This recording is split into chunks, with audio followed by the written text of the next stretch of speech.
Salut à tous, alors j'espère que vous allez bien. Aujourd'hui on va faire une vidéo résumée, ça fait très longtemps que j'ai pas fait, je le ferai d'ailleurs aussi, je me dis, pour le nouveau modèle Y, on va attendre le propulsion et voir d'ailleurs ce que ça va donner donc par rapport aux haut-parleurs, puisqu'on n'a plus le pack premium, ça c'est extrêmement dommage. Donc dans cette vidéo, on n'est pas là pour comparer un véhicule avec un autre, et d'ailleurs si le véhicule, donc l'X-Pain G6, il plaît, c'est parce que en termes de concurrence de française ou d'européenne, eh bien c'est quand même un excellent rapport qualité-prix. Si vous êtes sage, je vous ferai une vidéo pourquoi donc acheter, donc une dizaine de raisons très certainement d'acheter donc ce véhicule. En tout cas, je vous ferai des incrustations et on va parler donc du X-Pain G6 et des différents défauts. Pour quelles raisons? Parce qu'en fait, à chaque fois quand je suis sur YouTube, j'ai eu énormément d'essais proposés, etc. Enfin, tu imagines bien. La dernière fois que j'avais eu ça, c'était avec la R5, et d'ailleurs, j'ai pas fait plus que ça, parce que je trouve que le véhicule n'est pas hyper attrayant. Donc tout ce que j'ai relevé, déjà dans un premier temps, c'est le réseau. Aujourd'hui, il est vraiment très petit, et on n'a pas donc des concessions qui sont relativement proches. D'autant plus que les révisions, c'est tous les ans, elles sont coûteuses, et 20 000 km. Donc si vous faites 30 à 40 000, au bout de 6 mois, vous devrez aller faire la révision. Et si c'est pas à côté, j'espère en tout cas qu'ils ont prévu de faire une révision dans l'heure ou dans les 2 heures, parce que si vous êtes obligé d'attendre sur place toute la journée, ça risque d'être assez long.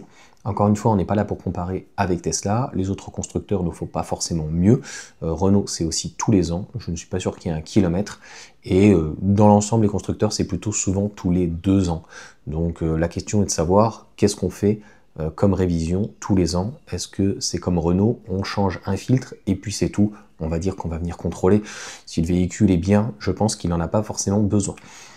Personne donc a essayé la batterie standard, bizarre, il y a eu très peu, à chaque fois ça a été une grande autonomie, donc j'aurais bien voulu voir réellement ce que cette batterie standard, donc en batterie LFP de 66 kWh, ce qu'elle donnait. Pour l'esthétique, c'est une affaire de goût. Moi honnêtement, le modèle Y non plus, je l'aime pas forcément devant, il paraît que ça ressemble à un Cybertruck. Moi, tous ces véhicules avec ces bandeaux, etc., machin LED, j'ai l'impression de voir une guirlande de Noël, donc je n'aime pas trop. Le seul côté positif en fait avec ces genres de choses, c'est qu'on a un petit peu comme les Citroën à une époque, quand il y a les bumpers, etc., on a les optiques qui sont un peu plus bas. Donc ça a tendance peut-être à moins éblouir, mais bon, tu te retrouves avec une barre LED, donc en fait, si tout le monde a une barre LED, ça va être super. Pour l'esthétique, voilà, donc c'est une affaire de goût. Position de la trappe. Donc j'ai pu voir qu'il y avait pas mal de personnes qui se plaignaient, il y en a qui disaient que finalement c'était bien, donc et de l'autre côté, je pense que voilà, chacun ira de son avis. N'hésitez pas dans les commentaires, je pense que certaines personnes vont se faire un grand plaisir. Le coffre est petit et pas de sous-coffre, donc en fait par rapport au gabarit, le coffre, voilà, je trouve qu'il est pas fou. Le sous-coffre, il y en a vraiment un tout petit, et pareil, donc il n'y a pas de coffre avant, alors qu'il y aurait la possibilité, donc c'est ça qui est dommage. D'ailleurs, comme il n'y a pas de coffre à l'avant, donc entre guillemets de frunk, donc trunk qui veut dire coffre, et front, donc à l'avant, donc en fait on dit frunk, donc en gros coffre avant. On s'est aperçu bien sûr que la batterie, donc 12 volts, était au plomb. C'est vrai que Tesla l'a passé au lithium, mais bon, tous les autres font au plomb, donc en soi, c'est pas forcément très grave, mais pour un véhicule qui se veut plus abouti qu'une Tesla, on se rend bien compte que le véhicule est quand même nettement moins bien.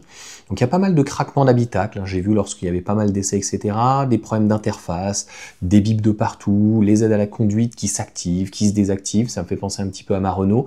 Oui, donc en fait, dès que je commence à les mettre, l'aide à la conduite, donc, eh bien, elle est verte, et des fois, elle me prévient pas qu'elle s'arrête. Donc c'est pas terrible. Il y a aussi des freinages fantômes, même si chez Tesla il y en a quand même de moins en moins.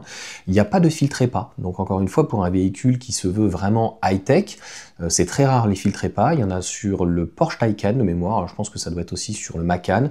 Et ça permet de filtrer encore plus donc au niveau de l'habitacle. Ça c'est très bien. L'infodivertissement, on a bien vu que c'était quand même pour l'essentiel du copier-coller de ce que faisait Tesla. Et logiquement, à moins bien, on parlera pas des autres constructeurs qui soit utilisent Google Automotive. On va avoir Peugeot qui fait son propre truc, mais il y a des sous-menus, etc. C'est pas foufou, donc c'est pas assez intuitif. Sur la partie info divertissement, ou en tout cas sur l'ordinateur, la tablette, on retrouve ce que fait Apple. Après, moi, je connais pas très bien Android, etc. Moi, je suis iOS, on s'en fout. Info divertissement, il n'y a pas a priori Netflix. La sono, elle est pas folle, et puis voilà, encore une fois, le but c'est pas de comparer avec Tesla. Moi j'ai Harman Kardon sur ma Mégane, il y a une vingtaine d'années, sur la C4 que j'avais déjà un subwoofer et j'avais un son très très bonne qualité du JBL. Donc pas plus de créneaux, heure creuse. Donc en fait, ce qui est embêtant, dans toutes les vidéos que j'ai pu voir, il y a des personnes qui se plaignent notamment par rapport à Tesla, moi je l'utilise pas, mais il y en a d'autres aussi qui proposent ce genre de choses, mais là on n'a pas la possibilité donc d'avoir plusieurs heures creuses, et quand elle se lance, elle peut pas s'arrêter. Donc pareil, donc petit coffre pour la taille, pas d'écran à l'arrière. Bon, il y en a qui le proposent, hein. Il n'y a pas que Tesla ou quoi que ce soit, je pense qu'il va y en avoir d'autres. Mais franchement, on s'en fout là-dessus. Problème de connexion téléphone, ça me fait penser pareil donc à ma Renault, c'est-à-dire qu'en termes d'interactivité, c'est pas énorme. Alors c'est beaucoup mieux au niveau de l'application, hein, sur Xpeng ou autre, mais il n'y a pas de répondant. Et c'est vrai qu'il peut y avoir un temps de latence chez Tesla, d'autres constructeurs, mais au moins on arrive à la connexion. Donc là, a priori, beaucoup de bugs. Alors, problème de connexion téléphone, pas de boîte à gants. Donc ça a été relevé. Alors les gens vont dire, oh, une boîte à gants aujourd'hui, ça sert plus forcément à rien. Bah écoute, c'est toujours bien d'avoir un petit endroit éventuellement où on puisse mettre des papiers ou autre. Pas assez donc de rangement, des problèmes de connexion de communication avec la voiture, donc pour pouvoir mettre le chauffage, etc. Donc c'est ce que je parlais. Et les rangements de portes qui sont en plastique. Donc pareil, le mode Sentinelle, alors je suis pas un spécialiste d'Xpeng, mais je m'étais un peu renseigné parce que le véhicule était assez intéressant et il y a eu tellement de vidéos. Est-ce que par rapport à leur mode Sentinelle ou quoi, il y a une clé, s'il n'y a pas de boîte à gants, comment ça se passe pour sécuriser? Parce que les gens n'ont pas compris que par exemple chez Tesla, la boîte à gants en fait était sécurisée, qu'on pouvait mettre un code, parce que il y a la clé USB et que c'est un endroit sensible. Enfin, moi ça me choque pas à partir du moment où il y a un argument. Donc après c'est des choses voilà, qui peuvent se rajouter donc, pour le plastique, du fait donc, que ça puisse être bruyant, mais voilà tous les défauts donc que j'ai pu relever à chaque fois. Bien sûr, il y a des qualités, c'est comme toujours. Les qualités, a priori la qualité principale de ce véhicule, c'est le confort. On reviendra dans une autre vidéo et sa force aussi, c'est d'avoir un véhicule à 43 000 € au-delà du leasing qui est actuellement à 420 € 10 000 km et sans apport. En gros, on n'a rien d'autre à payer, et puis on pourra parler bien sûr de l'attelage qui est pas très cher, avec donc l'attelage électrique, les sièges à l'intérieur donc qu'on peut choisir noir ou blanc. Donc ça c'est la force au-delà d'Xpeng, des constructeurs chinois, pareil BYD fait ça, un peu moins Geely ou un petit peu moins MG, c'est plus des constructeurs conventionnels.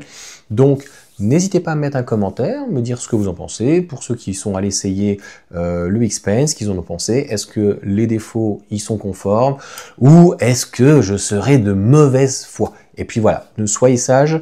Je vous ferai une petite vidéo. Donc pourquoi il faut acheter ce véhicule? Parce que c'est quand même l'un des meilleurs rapports qualité-prix.